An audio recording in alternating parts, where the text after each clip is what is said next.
En 2007, alors que le studio Pierrot travaille sur la série Naruto Shippuden, l'un des animateurs clés, Kazunori Mizuno, est confronté à un événement tragique. Ce décès est en fait dû au surmenage.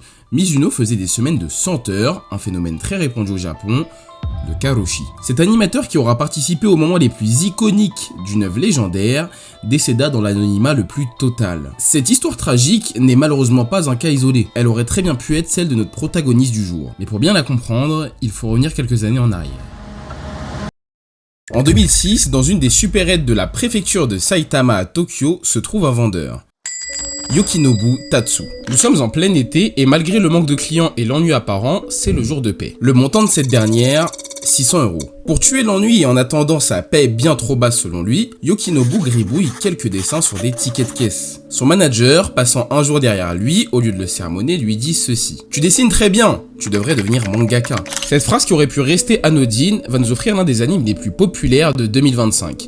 Mais si vous avez cliqué sur la vidéo, vous le savez déjà. Aujourd'hui, c'est pas l'histoire d'un mangaka que je vais vous raconter. C'est l'histoire d'un gars qui n'a connu aucune réussite jusqu'à ses 36 ans. Un homme qui peinait à subvenir à ses besoins, dont le logement ou la nourriture. De petit assistant sur Gundam ou encore Chainsaw Man à top 20 des meilleures ventes en 2024, nous allons voir la vie de Yokinobu Tatsu.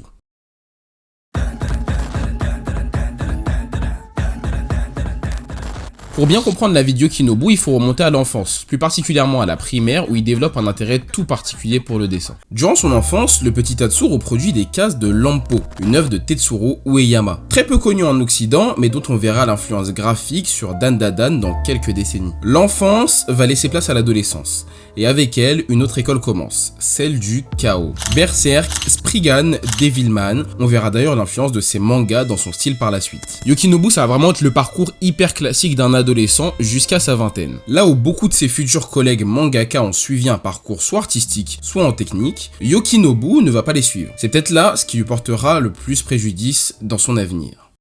Après ses études, Yokinobu galère à trouver un nouveau travail et va se diriger vers un temps partiel dans une supérette. Bon, en général, quand vous avez 22 ans et pas encore de taf, c'est le moment où vous commencez à prendre des petits coups de pression par les parents. Ouais, après que son manager lui ait dit qu'il ait beaucoup de talent pour le dessin, galvanisé, il dessine un one-shot de 100 pages.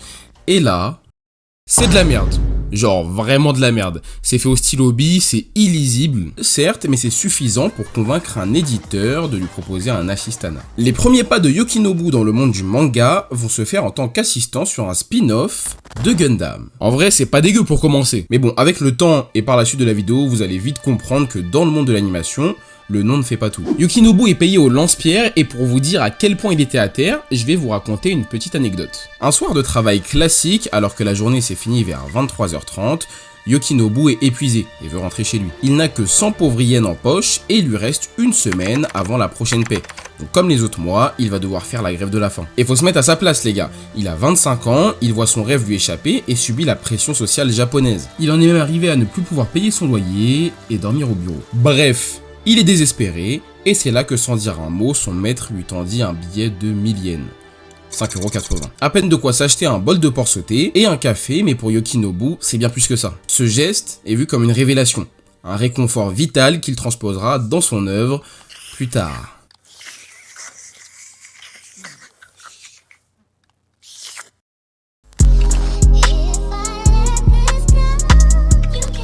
Nous sommes en 2010, Yokinobu a 25 ans et il vient juste de publier son premier manga officiel, Seigi no Rokugo. Publié dans le Monthly Shonen Magazine de la Kodansha, donc c'est pas un petit magazine, sa première œuvre va être un titre de science-fiction aux accents sociaux quasiment introuvables aujourd'hui. Mais attention les gars, c'est pas un one-shot imprimé à la maison, c'est du papier glacé, de la distribution nationale et tout le bordel. Bon, malheureusement ce sera un flop et il récidivera en 2013 avec Fireball dans la même publication. Plus dynamique, plus affirmé dans le trait, mais toujours sans écho commercial. Ça floppe encore. C'est là qu'il réalise une des vérités très brutales du métier comme il l'a dit en interview.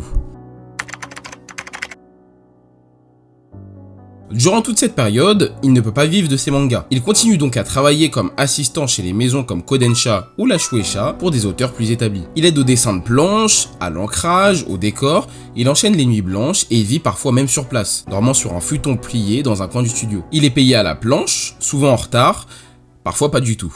Il y avait des semaines où je bossais 60 heures et où je recevais à peine de quoi payer le loyer. Il lui est arrivé de dessiner avec de la fièvre pour pas perdre un contrat d'assistanat. Les gars, je sais pas si on se rend compte du niveau. Il est malheureusement pris dans un engrenage. Il a du talent, mais aucune série n'est validée par un éditeur. Il est respecté en interne, mais transparent auprès du public. En somme, c'est un mangaka fantôme.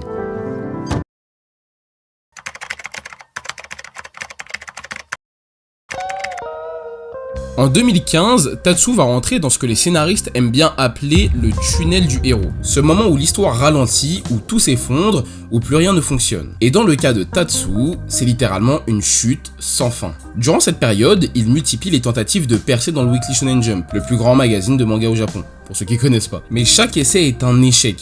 Il propose des storyboards qui sont systématiquement refusés. Il publie des one-shots compétents, mais jugés pas assez commerciaux selon les éditeurs de la Shueisha, et il lui renvoie souvent la même réponse. C'est bien dessiné, hein, mais ça ne trouvera pas son public. Entre deux refus, il continue d'être assistant, il travaille sur des séries comme Chainsaw Man, Hell's Paradise ou Blue Exorcist. Il apprend, oui, mais il stagne.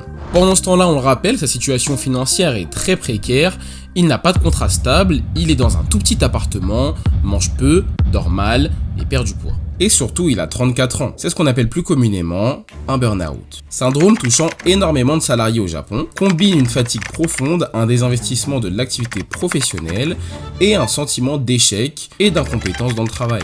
Grosso modo, tout ce dont Yokinobu n'a pas besoin. Mais toutes mes histoires se finissent bien les amis, donc passons à la partie qui nous intéresse le plus.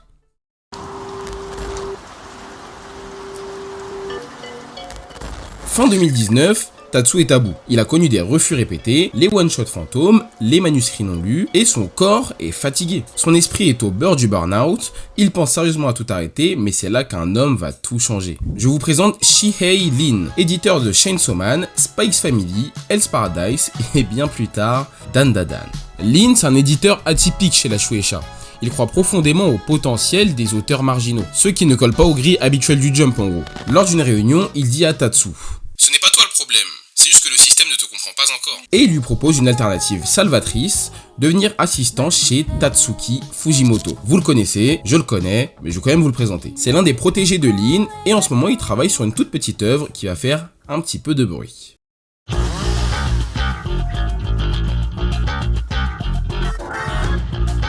Chez Fujimoto, Tatsu renaît professionnellement. Il découvre une nouvelle façon de faire le manga, moins rigide, plus intuitive, narration visuelle et cinématographique. Il apprend à mieux écrire aussi, des dialogues entre absurdité et sincérité brute, et il apprend à composer des planches à la caméra, donc les zooms, les cuts, la plongée. Fujimoto lui apprend à travailler vite, sans sacrifier l'intensité, créer de la tension sans texte, uniquement par l'image.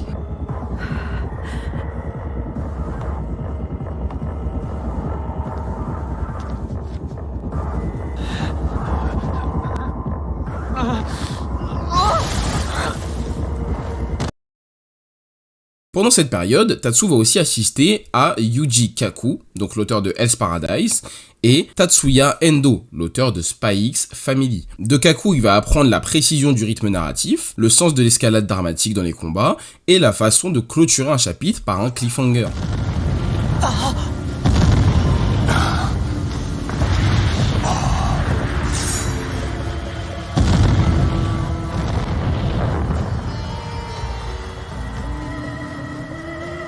Qu'est-ce que c'est que ça?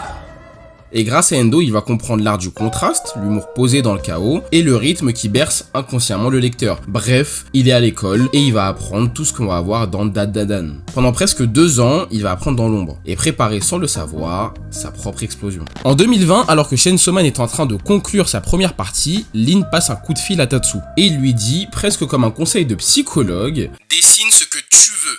Pas ce qu'on attend de toi, pas ce que le Jump veut, ce que toi, tu as envie de lire. Aucune pression, pas de stratégie éditoriale, juste un exutoire. Ce que Tatsu va créer par la suite n'a ni plan, ni business model, il improvise au fil de l'envie en combinant toutes ses obsessions. OVNI, fantômes, baston, romance, bouffe, gore, comique et références culture pop et cinéma. Il appelle ça Dandadan, une onomatopée idiote selon ses dires. C'est censé être le bruit d'une bagarre d'enfants, mais on va pas se mentir, Ça veut rien dire. Tatsu ne fait pas un manga, il défoule tout ce qu'il a accumulé, toute sa frustration pendant 10 ans. Et paradoxalement, c'est en arrêtant de vouloir percer qu'il va tout exploser. En avril 2021, Dan Da Dan est publié sur la plateforme Shonen Jump, donc c'est une version numérique de la Shueisha. Pas de campagne, pas de teasing, juste un manga bizarre, sans étiquette, signé d'un quasi inconnu. Mais au bout de 5 chapitres seulement, le choc. Des millions de vues, des mèmes de partout sur Twitter, un fandom instantané et surtout, à l'international. Il a réussi, il a accompli son rêve.